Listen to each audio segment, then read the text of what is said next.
sou o Jeff, esse é o Primatologando, hoje aqui falando novamente aí numa série de matérias que eu tive no meu primeiro semestre de Biologia pela Uninove. Adorei o semestre e essa foi com certeza a matéria que eu mais gostei, que era Biologia Forense. O que é importante falar dela antes de ser um pouquinho mais específico? Era uma matéria presencial, cada matéria tinha muita teoria e mostrava muitas coisas da prática, mas não necessariamente a gente fazia aulas práticas. Nas minhas grandes críticas, eu queria tanto pegar os ossinhos ali para saber distinguir se um osso era masculino, feminino, né? Se era criança, era adulto, e a gente teve isso num nível visual, o que foi bom, mas precisa de muito mais enfoque teu como aluno, caso você queira buscar ou começar a pesquisar, fazer uma iniciação científica dentro disso, que é algo que eu estou pensando seriamente. Quando eu falo de ciências forenses, são ciências de perícia, geralmente. Então, algo que acontece pós-mortem ali que o pessoal tem que investigar. Então, é CSI mesmo. Quando a gente fala de biólogos, existem algumas atuações dentro da biologia, mas a principal, de longe, a gente pode conhecer ali, por exemplo, né, em Bones, o entomologista forense. O entomologista, por si só, faz todo o estudo, né, de zoologia da parte dos insetos. Agora, forense vai ali nessa parte de perícia. Vai ter que estudar bastante os insetinhos aí. Vai ter que ver inseto no corpo, larvas, saber as fases das larvas. É tenso. Eu vou falar pra vocês algumas das áreas que existem dentro das ciências forenses, que nós, em cada aula, exploramos cada uma delas. Eu não vou entrar no detalhe, mas eu vou dar um panorama geral ali do que eu achei, se eu achei interessante ou não. Vamos ver? Vamos comigo? A gente estuda um pouco sobre a análise dos vestígios biológicos deixados em locais de crime. Então, tudo aquilo que é deixado em um local de crime tem que ser mantido da maneira que está até a chegada dos peritos, tá? Ou do perito ali responsável para poder ter uma classificação como um vestígio ou não, né? Esses vestígios biológicos, eles são importantes porque, eu vou te dar um exemplo, podemos ter uma mancha de sangue. As perguntas são sempre importantes. Isso é uma mancha de sangue? É uma mancha de sangue humano? É uma mancha de sangue da nossa vítima?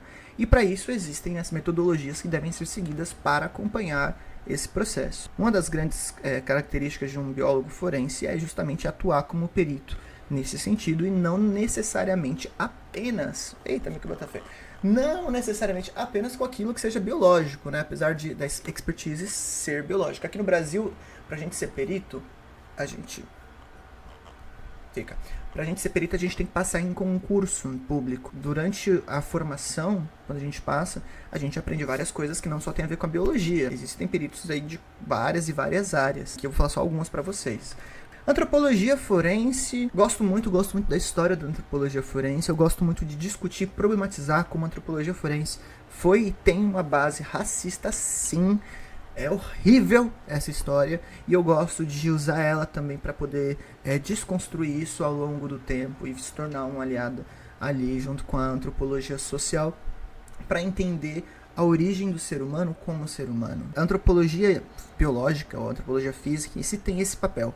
A antropologia forense ela já tem um papel sim mais marcador, mais individualista, para você poder caracterizar aqueles restos mortais, aquelas ossadas, né? Se eu falei errado, me corrijam. Os ossos humanos dentro de determinadas características que já são pré-concebidas. Então, etnia, altura, idade, sexo biológico, algumas questões ali você já consegue ver. Então, é bastante importante, por exemplo, já disse isso, imagina se a gente está aqui e encontramos ossadas do período da ditadura. Antropólogo biológico, vamos, vai ter trabalho. Papiloscopia, Argentina, foi lá na Argentina que foi utilizado pela primeira vez, que é ver nossas bases, nossos digitais aqui, e hoje é muito utilizado ainda, né, de qualquer maneira. Ali existem programas que ajudam a gente a fazer essa identificação de tão rápido que a gente usa isso muitas vezes até como acesso. Também não vou entrar na parte técnica de como descobrir cada coisa ali, mas é algo que vale a pena falar. A entomologia forense é bem legal para quem curte essa parte, não falar de insetos, mas de zoologia em geral, em correlação com um corpo em decomposição. É pesado, gente, pesado, mas eu gosto, dá medo, dá nojo, devo vomitar no seio, cheiros, um bichinho, as larvas. Assiste CSI, assiste Bones, assiste How to Get Away with Murder, provavelmente deve ter também. CSI já tem tudo, é maravilhoso. Mas é uma área que requer bastante estudo aí, ó, vai ter que ir pro mestrado, vai ter que ir pro doutorado, vai ter que ir pra pesquisa, vai ter que ser uma pessoa muito dedicada para você ser um bom entomólogo forense. A botânica forense também é o papel dos vegetais, então isso ajuda, por exemplo, um grande exemplo que eu gostei, às vezes é identificar um corpo em um determinado local de descarte, mas não onde aconteceu, por exemplo, o crime. Então você tem um corpo com determinados vestígios botânicos, sei lá, de um mangue dentro de um parque no meio da cidade, e aí a partir daí você consegue talvez ali ter mais noção de onde o crime aconteceu. Estou falando, sendo bem simplório, tá? Tem muito mais coisa. Eu vou passar um link aí pra vocês verem depois. Crimes ambientais, a gente também trabalha isso, né? Junto pra ver. Porque entra na parte mais, vamos pensar nas ciências forenses, né? Então a ciência da criminalística. Querendo ou não, quem passa aí nesse concurso é um policial federal, vai virar um policial mesmo, vai ter treinamento, e vai ter treinamento sobre a questão de criminalidade, criminologia e de aspectos forenses, que é o que a gente trabalha.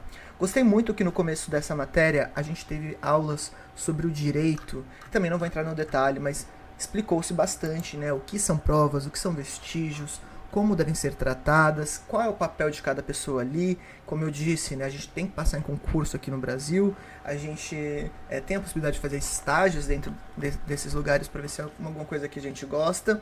E não é CSI, mas é um trabalho bem multidisciplinar e muito sério, porque a gente está falando de criminalidade, criminalística. Você tem prazos e você tem que apresentar em juízo muitas vezes, você tem que ter o sangue... Fala sangue frio mesmo, que eu sempre me tremo, né? Então a gente teve aulas sobre teoria geral das provas, teve aulas ali voltadas a essas especialidades. O que eu queria falar pra vocês, tem uma faculdade chamada Faculdade Volpe Mille. Se é boa, não sei, ela é de Ribeirão Preto, mas ela tem um curso, cara, que eu vi aqui, de especialização, né? Voltado para a área de... Ó, me contrata aí, ó, FVM.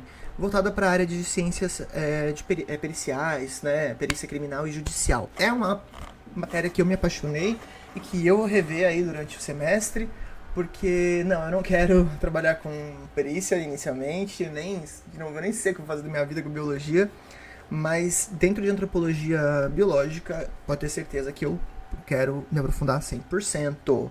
Então, assim, se precisar do Jeff pra achar os ossos lá e falar, ó, isso aqui era gay, isso aqui não era gay, olha que horror, isso aí era do Bertion, corta essa aí, isso é muito preconceituoso. Nossa, gente, que horror, cancelado. Esse aqui tinha 1 metro de altura, esse aqui tinha 2, esse aqui é pré-histórico, vocês vão ter. Vamos lá, vamos estudar antropologia forense, viva a antropologia forense, viva a biologia forense, viva que nós temos a capacidade de pesquisar o passado e tentar fazer um mundo mais justo através da ciência. Esse foi o Primatologando de hoje, meu Deus, muita emoção. Um beijo, espero que todos estejam bem. Gostou, dá um like, compartilha, curte, comenta. Não gostou, faz a mesma coisa, tá bom, gente? Beijo!